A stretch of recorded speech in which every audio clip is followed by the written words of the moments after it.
জেলা প্রশাসক সম্মেলনের তৃতীয় দিন আজ রাজধানী ওসমানী স্মৃতি মিলনায়তনে সম্মেলন চলছে। এবারের সম্মেলনে আলোচনা হচ্ছে বিভাগীয় কমিশনার ও জেলা প্রশাসকদের 498টি প্রস্তাব। সম্মেলনে সারা দেশের সব জেলা প্রশাসক অংশ নিয়েছেন। 56টি মন্ত্রণালয়ের মন্ত্রী প্রতিমন্ত্রীরা সম্মেলনে নিজ নিজ মন্ত্রণালয়ের উপর সংশ্লিষ্ট বিষয়গুলো নিয়ে সেশন অনুযায়ী আলোচনা করছেন।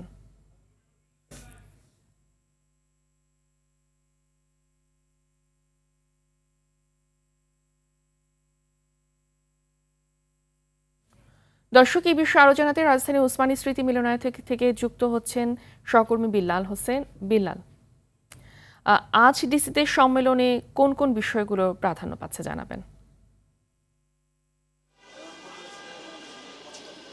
ফাবিদা, আপনার কাছে জানিয়ে রাখি যে 4 দিন ব্যাপী যে ডিসি সম্মেলন আজকে কিন্তু তৃতীয় দিন। আজকে কিন্তু তৃতীয় দিনে কিন্তু রয়েছে 6টি অধিবেশন রয়েছে। শুরুতে কিন্তু মাঠ প্রশাসন নিরাপত্তা সংক্রান্ত বিষয় কিন্তু 3 বাহিনীর প্রধানের সাথে যে সকাল 9টা 15 মিনিট সেই অধিবেশনটি শুরু হয়েছে। এখানে কিন্তু এর মধ্যে কিন্তু যোগ দিয়েছেন সেনাবাহিনী প্রধান, বিমান বাহিনী প্রধান এবং নৌবাহিনী প্রধান। পাশাপাশি প্রতিরক্ষা মন্ত্রণালয়ের যিনি দায়িত্বরত রয়েছেন তারাও কিন্তু এই বিষয়টি যোগ দিচ্ছে। পরবর্তী এই অধিবেশনটিতে যে জিনিসের সবচেয়ে বেশি প্রাধান্য পায়, আমরা জানি যে মাঠ প্রশাসনের যে আইন শৃঙ্খলা রক্ষায় কিন্তু সবচেয়ে গুরুত্বপূর্ণ ভূমিকা কিন্তু পালন করেন আসলে ডিসিরা, বিভিন্ন দিক নির্দেশনা দিয়ে থাকেন। তো এখন সরকারের পক্ষ থেকে মূলত এই যে সেনাবাহিনীতে 3 বাহিনী প্রধান, পাশাপাশি প্রতিরক্ষা মন্ত্রণালয়ের পক্ষ থেকে আসলে বিশেষ করে সীমান্ত এলাকা দিয়ে কীভাবে অপরাধ দমন থেকে শুরু করে সকল বিষয় আসলে দিক নির্দেশনা কিন্তু 3 বাহিনী প্রধান দিবেন। পাশাপাশি ডিসিরা তাদের বিভিন্ন প্রস্তাবনা কিন্তু তুলে ধরার কথা রয়েছে। পরবর্তী যেদিন রয়েছে গৃহায়ন ও গণপূর্ত মন্ত্রণালয় থেকে শুরু করে মুক্তিযুদ্ধ মন্ত্রণালয়ের স্থানীয় সরকার মন্ত্রণালয়ের কিছু অধিবেশন রয়েছে।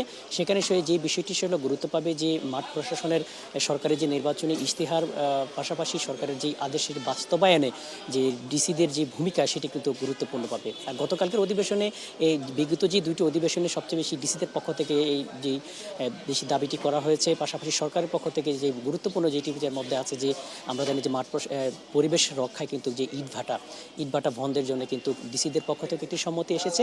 পাশাপাশি সরকারের পক্ষ থেকে একটা নির্দেশনা এসেছে যে পরিবেশের রক্ষা কিন্তু ইটভাটা বন্ধ। পাশাপাশি সিলেটের পক্ষ থেকে এটি যেমন চা শ্রমিকদের জন্য পৃথক একটি হাসপাতাল। এছাড়া হচ্ছে মাঠ প্রশাসন থেকে আরেকটি প্রস্তাবনা তারা দিয়েছেন। বলে আপনাদের একটি তথ্য দিয়ে রাখি, মোট 7,000-এর মতোই প্রস্তাবনা কিন্তু শুরুর দিকেই মন্ত্রিপরিষদ বিভাগে কিন্তু ডিসিরা দিয়েছিলেন। তার থেকে কিন্তু প্রায় 450 প্রস্তাবনা নিয়ে কিন্তু আলোচনা হচ্ছে। তো মোট কথা হচ্ছে যে মোটা দাগের যে আলোচনাগুলো হচ্ছে যে ডিসিদের থেকে বিভিন্ন প্রস্তাবনা তারা সরকারের যেই ঊর্ধ্বতন যে মন্ত্রী সচিব ঊর্ধ্বতন আছেন নিচ্ছেন, তারাও তাদের থেকে বিভিন্ন কিছু দিক নির্দেশনা দিচ্ছেন। তো সেই বোধহয় সর্বোপরি হচ্ছে দেশের সার্বিক উন্নয়নে, পাশাপাশি মাঠ প্রশাসনের শৃঙ্খলা রক্ষায় যে সকল দায়িত্বগুলো বাস্তবায়ন করা দরকার সেই নির্দেশনা কিন্তু সরকারের পক্ষ থেকে কিন্তু দেওয়া হচ্ছে। তো 3 বাহিনী প্রধান থেকে আসলে কী ধরনের প্রস্তাবনা তারা দিয়েছেন, পাশাপাশি ডিসিদের পক্ষ থেকে কী ধরনের প্রস্তাবনা এসেছে একটু পরে আমাদেরকে আনুষ্ঠানিকভাবে ব্রিফিং করলে পরবর্তী সংবাদে আমরা সেটি জানিয়ে দিতে পারবো। তো এই ছিল ডিসি সম্মেলন থেকে আমার কাছে সর্বশেষ। ফাহমিদা, ধন্যবাদ আপনাকে।